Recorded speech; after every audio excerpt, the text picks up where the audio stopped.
it exactly at the same time. Okay. Hi, friends. What's up? So we're back for another Lawal Love. We hope everybody's having a great day. Today is National Kindness Day, in case anybody's wondering. So just swipe them. I don't know. So you don't. There's got to be a way to not see the comments. There you go. Swipe that way. Gotcha. All right. So we just try not to get distracted. That's what's Too up. late. So today we're gonna talk about. What did you say you want to talk about? How we first met.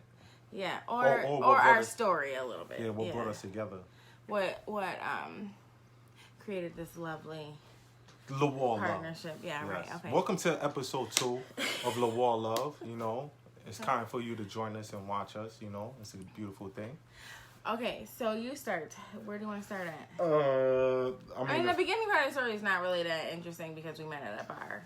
Yeah, which I wasn't even like legally allowed to be in. So thanks, Felicia, for the ID. Oh, you were young. You were under 20.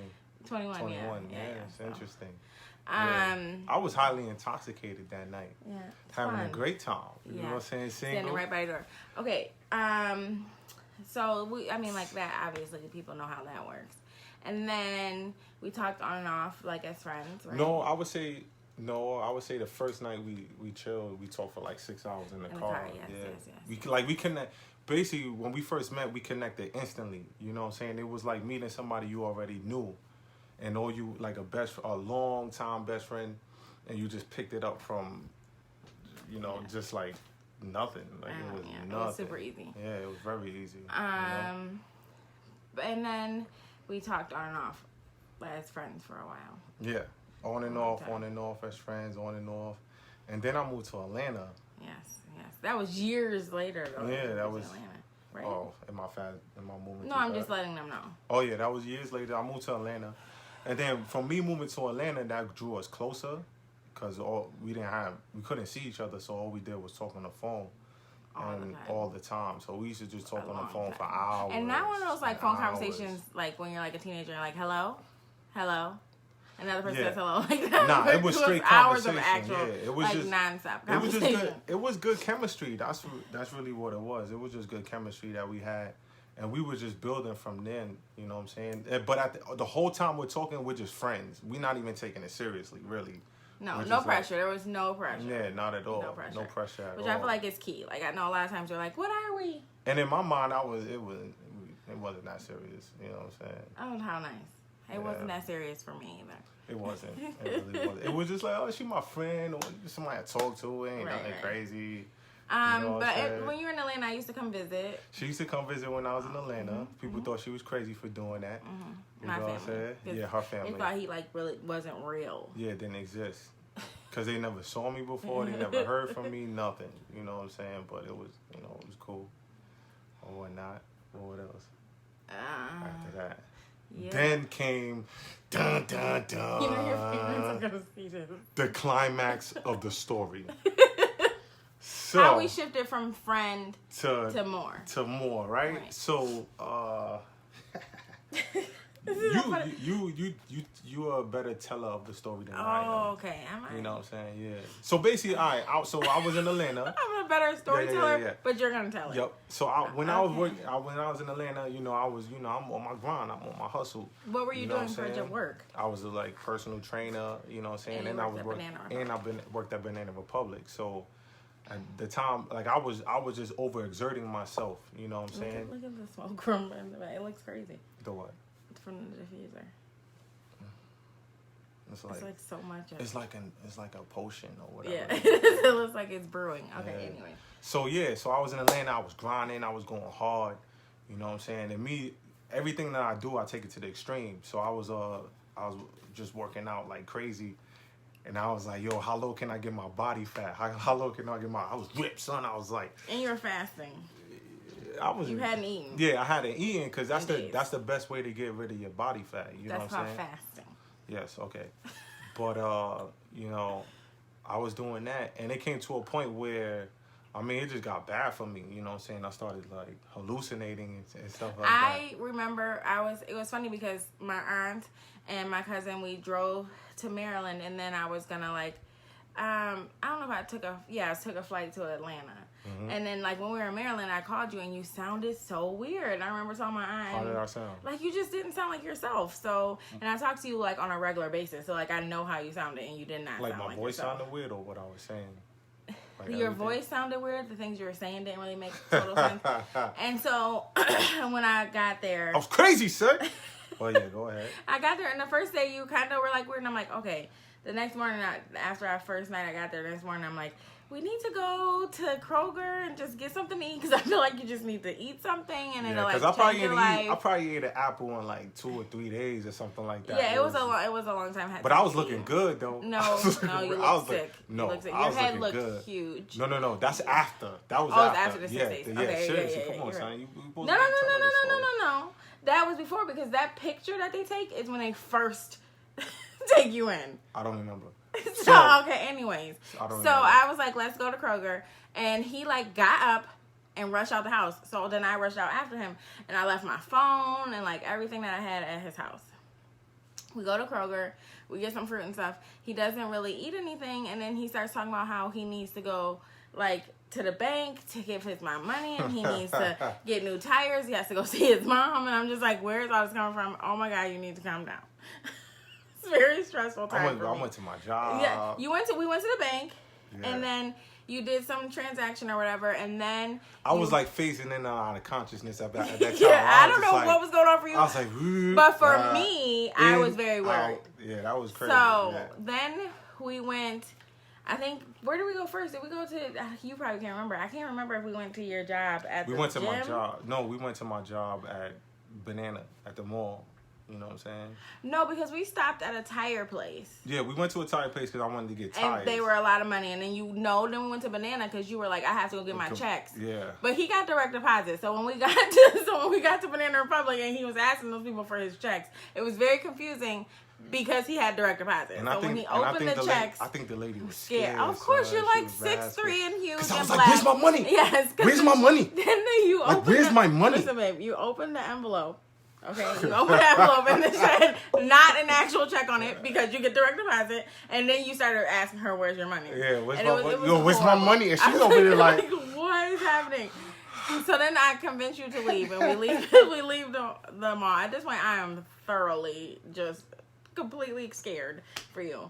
And then we go to the gym. I remember I was in the car and I was yelling. I was banging on the steering wheel. Yeah, that's at the gym. That's at the gym. At the gym, you were like, who are you to me? And like, why should I trust you? And I was just like, what? And then I was showing you like you already went to the bank to give your mom money, and you're like, I don't remember any of that, and like, why should I trust you? And it was very weird. And then you got out of the car. Yeah, at this point, I was just like in a whole different place. I was hallucinating so bad. It was like I feel like I felt like it was a dream, and at the same time I felt like the superhero in the dream. Like, yeah, the superhero was me for putting up with it. No. So so then you're dancing around the parking lot at your job. Dancing, I was like in the parking lot. Cause I got dance moves. Yes, I had no idea the amount of moves. And so that was super interesting. Then I'm like, okay, he goes into the building, and then he comes back out. I've been in the car this whole time. It was like... For like a 2 hours? Yeah, it was like hours. It was hours long. Crazy. I couldn't believe you just stayed there and didn't do I was anything. honestly in shock. I didn't know what to do. So then you came back out, and I was like, okay, let's go to Chipotle. If you eat something, I know you'll feel better. And at the time, we really liked Chipotle. You always like Chipotle. We went to Chipotle a lot. Yeah, I guess because I liked it. Whatever. So then we go to Chipotle, and we order. We sit down. He takes 1 scoop of his Chipotle. Hold up. I left my phone, too, at work. So yeah, well, I was going to get to that. Yeah, it was crazy. You skipped over that. I was going to get to that. No, you skipped over that. No, I didn't. There's a part in the story where we figure out that you did that. You telling the story. Anyways, so we're at Chipotle. You take 1 bite of it, and then you get up and walk out the door. So I, gather all our stuff, and I walk out. And as I'm walking out the door, I see you pulling off out of the Chipotle park, out of the plaza. Pulled completely out. And I was like, okay, he's going to come back, right? So this was around 6 o'clock. So this whole ordeal happened throughout the whole day. And so now we're at Chipotle, it's 6 o'clock. So, at about 7 o'clock, I realized, like, he is probably not coming back. And, I did not have my phone with me. So that was a struggle. I did not have any, like, money, my wallet, nothing. So then I went, there was a Verizon place. I went to Verizon. One of my cousins lives there. Shout out to Dakara. And I reached out to her and Felicia, like, on Facebook through one of the phones that was, like, hooked up in Verizon. Dude, I didn't know that. Yeah, and I was like, what should I do? So Dakara, like, sent me her address, but, like, she couldn't come get me. So I'm, like, sitting there waiting, like, trying to figure out what I should do. And then now it's, like, almost 10 o'clock, and Chipotle's about to close. And this guy pulls up in, like, this Cadillac Escalade, and he goes in the store, and then he comes back out, and he's like, you know, are you okay? And I just started bawling. Like, I started crying, and I was like, I don't know what's wrong with him. He wouldn't just leave me here. Something has to be wrong with him, you know what I'm saying? And he was like, you shouldn't be worried about yourself. Like, this dude left you in, like, a strange city with nothing. Where can I take you? Do you have family here? Or, like, whatever. And I was like, I have to check on him first. But I didn't know where you lived. Like, I didn't know your address. Wow. And the guy was like, well, where do you think? I said, I know he lives in Dunwoody, and he lives on Dunwoody something, and he lives across his apartment complex is across the street from a church. And the guy was like, oh, Dunwoody Crossing. That's the church that I go to. Crazy. And I was like, can I have your phone? So I called my cousin, and I was like, we're on exit this, and we're crossing this to, like, basically make sure I don't get, like, killed, obviously, because I don't know him. Or kidnapped. Yeah. And so, but he took me to your apartment, and then you wouldn't open the door. And at this time, he had a roommate, guys. Roommate also did not open the door. Shout out to Kenny. Not Hayes. shout out to him. Shout out to Kenny Hayes. So his roommate did not open the door. I go to the side door, which is always unlocked, and it was open, and I went in, and I was I'm just like, what? Yeah. What are you doing here? You're just sitting on the couch like nothing. Was I eating? I don't know. You were not eating. I remember I was definitely watching not eating. You were watching one of those romantic comedies. That's not my movie. Okay, word. It wasn't. And so, like, I, pulled Kenny to the side. I'm like, dude, something's really wrong with me. He left me at Chipotle in Atlanta with no phone, nothing. And Kenny was like, well, did y'all get into an argument? I was like, dude, what kind of argument could we have gotten into that would mean it's okay to leave me in a strange place that's not even like that? I was straight bugging out. I was just bugged out. Then he came into the room, John, and he was like, come with me, blah, blah, blah, whatever. I was like, I can't go nowhere with you. It's just not happening. You need to go to the hospital. Kenny, we need to take him to the hospital. Kenny's like, he seemed good to me. Whatever. Zero help. But he does help later. But at that time, he was not helpful. So John leaves, and the guy was waiting outside. I don't even know why I left. The guy in the Cadillac Escalade was waiting outside, and he took me to my cousin's house. So now I spent first of all, my parents got me a flight back to Buffalo in the morning. And so I'm there, and I'm calling all of the hospitals and everything and trying to find you. And then we found you in Decatur, right? It was Decatur, yeah. It was Decatur jail, right, or whatever. Got locked up. Decatur County Jail. And so I was like, oh my God, like, I'm thinking about all of the things that are gonna have to happen now. Like, his car got impounded, like, all of the things. Yeah. And so you had a bail, me and your brother and sister and the people that you work with, Aaron and Kia, all of us, and Kenny, we all got together and got your bail together. And you were in there for 6 days. I was in there for 6 days, yeah. And I'm like sitting there with my mom, like, oh my God, we have to. My mom's like, tell them he's sick. Like, they need to know he's sick. So I'm calling the jail constantly to make sure that everything's okay. And then I was like, Kenny, when you get him, so Kenny went and picked you up, and I was like, and posted about, I'm like, Kenny, when you get him, you need to make sure he goes straight to a hospital. And he did. He took you to a hospital. Yeah, that was a real. I always you can talk about what happened inside of jail. In the jail, I mean, I feel like it was a real, you know what I'm saying, spiritual experience. You know what I'm saying, a growthful experience, because at the time I was so overwhelmed and so overwhelmed with my life, where it was going. Where it was going, even to me taxing my body. That I felt like it just everything just shut down. You know what I'm saying? Like, I was just doing too much. You know what I mean? It was a good experience because I learned a lot about myself in there. You know what I'm saying? I learned about what my purpose, what I needed to do in this world. You know what I'm saying? I mean, I joke about it and stuff, but it's real deep. You know what I'm saying? Like, it's a deep situation. I mean, I'm sure jail for 6 days is, you know what I'm saying? It's not easy. It was a deep situation, though. So when you got out and you went to the hospital, then you called me. Yeah. Yeah. And then And then he was like, can you come back? I feel safe when you're here. And I was like, okay. And I told him, I was like, I'm going back. Mom was like, what? Why are you going back? Why would you go back there? Why would you go back? And, which is actually kind of like unlike me in a way. So, but I went back there and we got your car out of impound. That was a blessing. Yeah. That was huge. That was huge. Because I could have lost my car. Yeah. You know what I'm saying? I could have lost my job. Luckily, the people was cool. Yeah, they looked out. That's how, so like the way that I found out that your phone was at work, when I was calling around looking for you, I was calling your phone. And finally I called and they were able to answer it, even though it was locked. Yeah. And that's why I was able to find out that and help, and it was even a blessing I left my phone at work.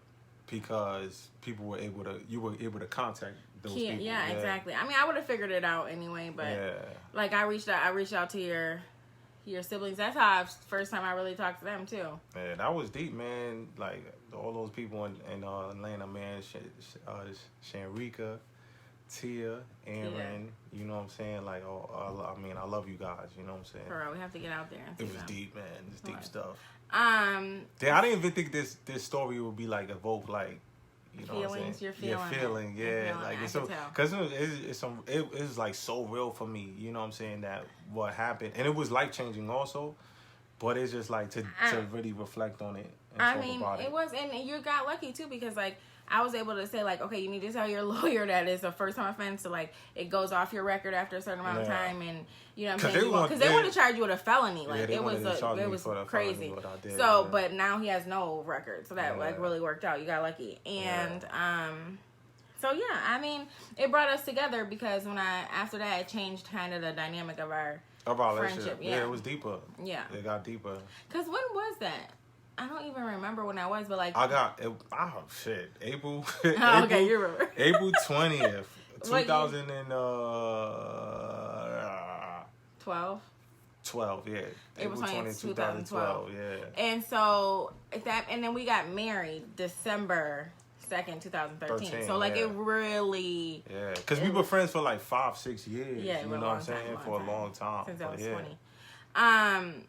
But I just knew, like, when I was there, son, like, I was just in so much pain, you know what I'm saying, from, like, not eating and just, like, going so hard, right, that I had to, like, I remember I was just like, yo, son, I'm ready to die, like, I'm just like, yo, just God, just take me, I don't give a fuck, like, I'm just ready to, we curse, whatever, beep, whatever, I don't give a beep, you know what I'm saying, and I felt the hand on my heart, you know what I'm saying, just squeezing it. I don't know. It just, and I don't know. I just turned over to the other side, and it felt like I was born again. You know what I'm saying? Not born again, but like I got a second chance. You know what I'm saying? Like that shit was deep. Like that shit was mad. Okay, deep. But what about that experience changed like our relationship? What it changed? Like why did it change? Like how you felt about me? Really? See, you're such a one. What? I don't know. I mean, before, I don't know. Like before, the one thing like we could joke around. It was like the joking. Yeah, that was the joking around. Really joke. Cause she joked around, and I was like, oh, I'm funny. You're funny. You didn't even know I was funny. That's funny. You know what I'm saying? But I'm actually very funny. Yeah. But I don't know. I guess that's it. I mean, and then it was just like, it made me realize that, like, you had my back. You know what I'm saying? That's what because it was just like you could easily just been like, yo, I'm done, da-da-da-da. Yeah. But then you know what I'm saying, the things that you did for me, like get my car back, you know what I'm saying, get me out of that situation, because I'd have been in there. I could have been in there for a while. You know what I'm saying? It's weird when I was in there, too, I had intuition. I knew, like, when it was time for me to go, even before I was leaving. You know, like, even the experience in jail, man, I was in there bugging, like, dancing. You know what I'm saying? My whole body's a weapon. When the cops arrested me, they said, sir, do you have any weapons on you? I was like, what? I was like, yo, my whole body's a weapon. You know what I'm saying? Insane. It's crazy. I remember I was in the cop car, and I felt like I was the Hulk. I was trying to break, but I couldn't get out. You know what I'm saying? It was tragic. But you are not the Hulk. Yeah, but they didn't even put me like in the jail, man. They put me in the psych ward. Yeah, I was bugging. You were crazy. Yeah, I was bugging out. Like, I was just bugging out, man. Like, see, that's the RC. My nose. The RC? Yes, my nose is activated too. We're diffusing RC in the back here. and stress away. And so our nose is yo, even when I was in there, when I was in there, because they had the plexiglass on the door, you know what I'm saying? And they had the cell, and the cell was just concrete. So the acoustics in there, like the sound, the way the sound vibrated, I was like, boom, boom, bah, bah, bah, boom, bah, I mean, like, I was sometimes like, oh! when he does this, like, it's as if this was a fun experience. It frustrates me because for me, it was not a fun experience. I got left at Chipotle, had to get in a stranger's car. You know, like, those things were not fun for me. I'm just saying, I'm talking about the bright points of it. That's what I'm talking about. I know. About. I'm just letting people know that, like, it was not fun for me. Well, I'm talking about the bright points of it. So I was in there, the acoustic, bah, bah, bah, bah, just having the time. That's not even what this is about. I know, but I'm it's just about saying. Us. And you couldn't even figure out, like, why this was good for us. You just want to talk. It was good because it drew us closer. That's what I yeah, when I asked you, you were like, huh. No, because I already said it. So when you ask me again, I'm thinking you asking for something more specific. And I'm just like, I can't think of anything. I just know we got closer from that. You know what I'm saying? And then I knew I could trust you also. Like, you're the person that, like, if there is more. Yes, whatever. But I knew I could trust you because, you know what I'm saying, shit hits the fan and shit hit the fan. Mm-hmm. You know what I'm saying? Like, you'll be there for me. And you, like, and you're just doing, you're good in the crisis. Yeah, definitely. You're definitely good in the crisis. And, you know what I'm saying? To have somebody like that that got your back, you know what I mean, it's just, there's no price on that. You know what I mean? Because their well-being is your well-being. Or your well-being is their well-being, I guess, so you could say. You know what I'm saying? But yeah, when I was in there, though, the acoustics was, but it was crazy, though. I know, honey. I know. I could, he could literally go on forever. Yeah. Like, that shit was crazy, man. Like, it was crazy. But go ahead. But no, I mean, and so here we are now, married almost 5 years. Yeah, 5 years in December, next month, actually. Right. But the point is, one of our future two couples on the mic will be about how love is a bumpy road, right? So, like, it's not always gonna, like, be smooth sailing. You know what I mean? That's the lesson I think that you can take from it. Definitely and not. If somebody's worth it, you jump in, right? Yeah, that's what you do. And remember, right? Happy wife, happy life. Yeah, and then happy husband, one for nothing. Oh, you remember that? Yeah. You came up with that? I did come up with that. Oh, my God. Hashtag me. Wow. You're so great. Wow, she is so great. So I think we're going to end it because I feel like this was super long. I don't know. I feel like I could have said more about me. About when you were in jail, but that's not what this is about. This is about us. I know. It is so, what it is. Since you have nothing more to add about us, right? You're good? Yeah. You know what I'm saying? My parents don't even know the story. Mom, they do now. Dad, when you see this, you can give me a call. I could elaborate more. don't call. That's just my mom's gonna call anyway. So it is what we love you. Yeah, we do love you. And God was looking out. Word, son. Word. All right. So we out of here because I'm tired. He worked overnight. He's he goes so hard. I'm ready to go sleep, son. Sleep. I'm bugging out right now, son. Hope you don't lock me up. Stop. My fault. I am. Yo. I am crazy. All right, go ahead. All right, we out.